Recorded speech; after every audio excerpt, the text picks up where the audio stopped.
we are on Frozen Temple. Already one SCV out on the map. Looks like it might be a Reaper opening here. Yeah. And of course, this is MarineLorD down in the bottom right, the purple Terran.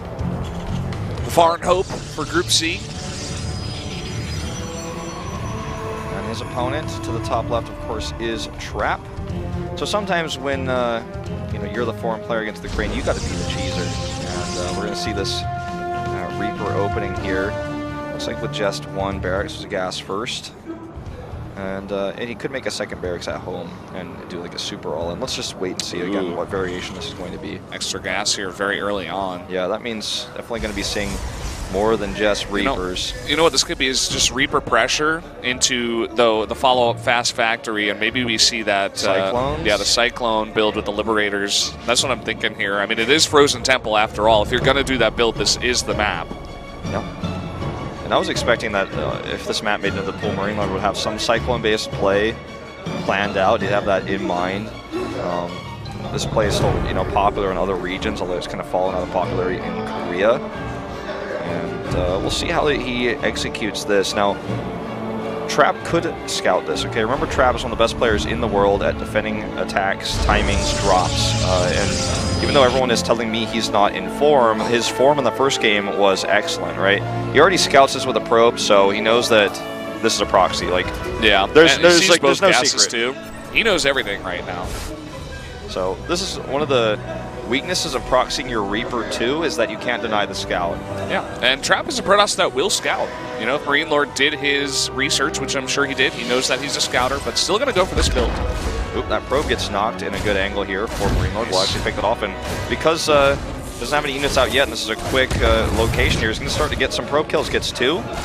And we'll get a third, I think.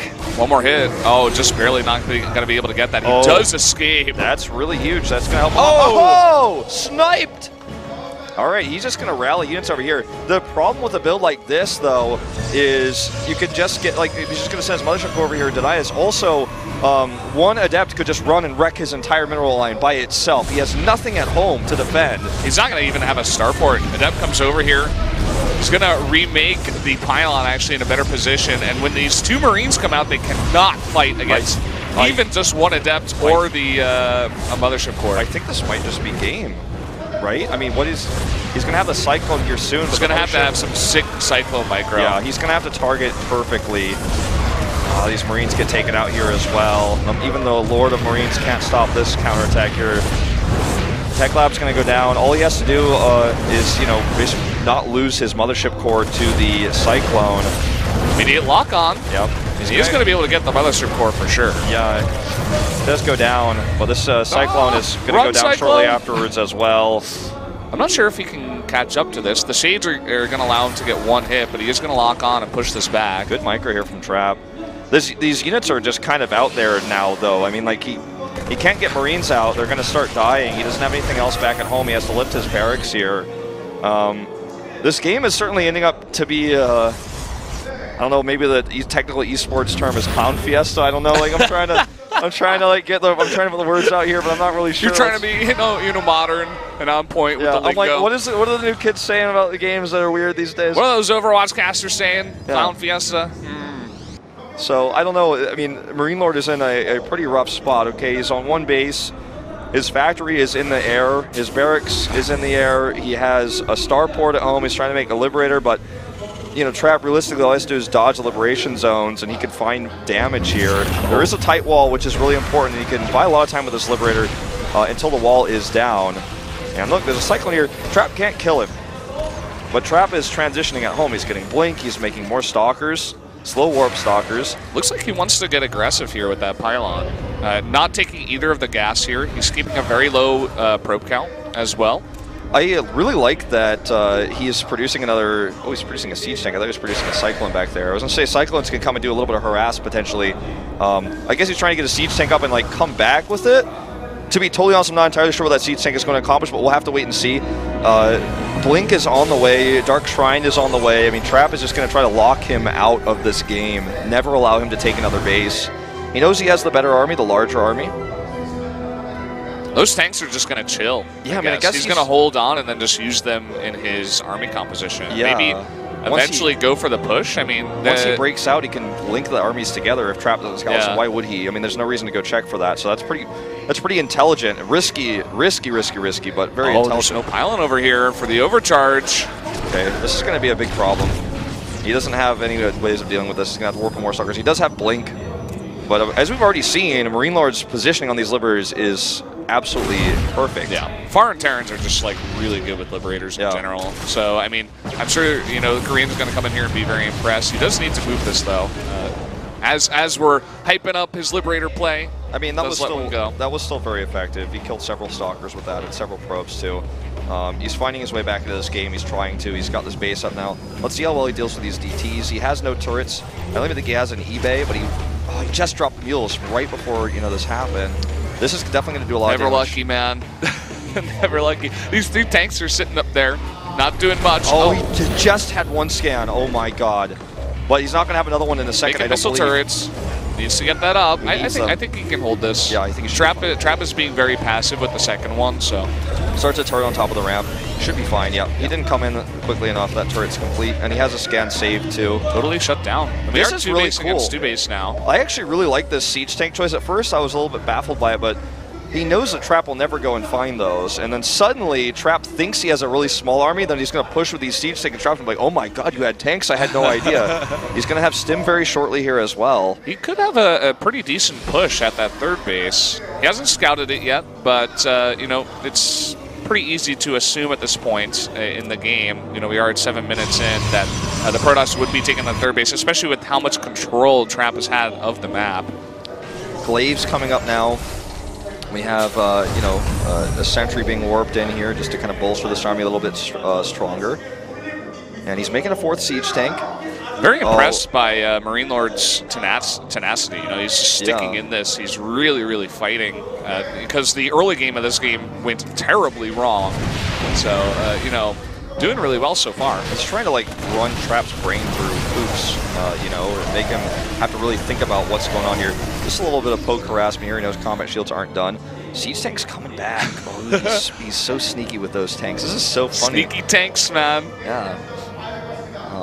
New build. You proxy just the factory, and then you surprise your opponent with 7 siege tanks. It's so weird because, again, it's like if those get scouted, it's such a wasted investment, but they won't ever be, right? I mean, there's just no way. Trap makes a mistake here and loses his observer, which is pretty important too. Even with the amount of games that Korean pro gamers play, I almost guarantee you that he's never seen something like this. Yeah. 5 sneaky tanks in the top right. I mean, I've never seen something like this. Yeah, I've cast a lot of StarCraft from a lot of different regions. Nice dodge there. Wastes a scan. Tank's coming down. He's about to see him with the DT. He's like, oh, okay. Oh, he doesn't even see them. That's whoa, the sneakiest tanks. He's going to be so stealth. Okay, now he sees him. I was about to say he's going to be so surprised. He's like, oh my god, where are those tanks from? Those sentries aren't going to be very useful for that. And obviously this map is the best map in the pool, possibly one of the best maps we've ever had, period, since Lost Temple for siege tanks. So he needs to drop these units out. Trap is, I think, getting a little bit stressed out about this push that's coming his way. Okay, here we go. Tanks need to siege up. Need to get in position. He's got that Cyclone too. Ooh, this is a big warp in, and he's already got 14, 15, 16 SCV kills and counting. He needs to be really decisive right now, MarineLorD, that is, with these tanks. He needs to start putting them in position, and he does. Decent force fields here. Stalkers blink over to the right side, but there's so many siege tanks on the low ground. The Immortals are not in range. And he has Stim and combat shields and +1 with this. Needs to get more of these tanks in position, actually, and drop that tank here. Looks like he's still dealing with this in the main. Look at this, 29 SCVs have gone down. And Trap can easily just run away with that.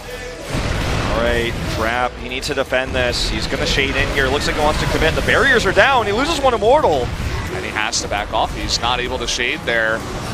I mean, he's doing a ton of damage here, so if MarineLorD's push fails, he wins the game because he has money and MarineLorD doesn't, but he has to defend this, and he's going to target down the Mothership Core. Great opportunity here for MarineLorD. He gets it. He's going to shade on top of these tanks, so decides not to commit. I think a wise decision with those Liberators in position. But he's got no economy back at home. Yeah, he still cannot deal with that. All Trap has to do is hold on. And, you know, this army begins to look smaller and smaller every time I see it compared to Trap's ever-increasing army size. Okay, now that the Marines are out of position, he commits to the tanks. He will target them down the Liberator as well. Very important. GG. Trap takes it. 2-0 fashion, looking very strong here. MarineLorD, he put up a good fight, but Trap at the end of it all was the stronger player. So we will be having a PvP winners match. Let's be real. I mean, MarineLorD in both games massively behind master of transitions. I mean, yes, it was basically he was playing both games with one hand tied behind his back, but gave Trap trouble in both games with his transitioning. Very, very impressive play from our French Terran, but Trap is the winner in this particular PVT. Yeah, I'm really looking forward to the TVZ and see what MarineLorD can do with Solar, our most recent champion here in Korea. It is going to be a very hard match, but you know, his TVZ is quite strong, so we'll see about that. But first, guys, we are going to be jumping into a PvP between Stats and Trap in the winners match. Before that, we are going to go into a quick commercial break, so we're going to be right back after just a couple of minutes.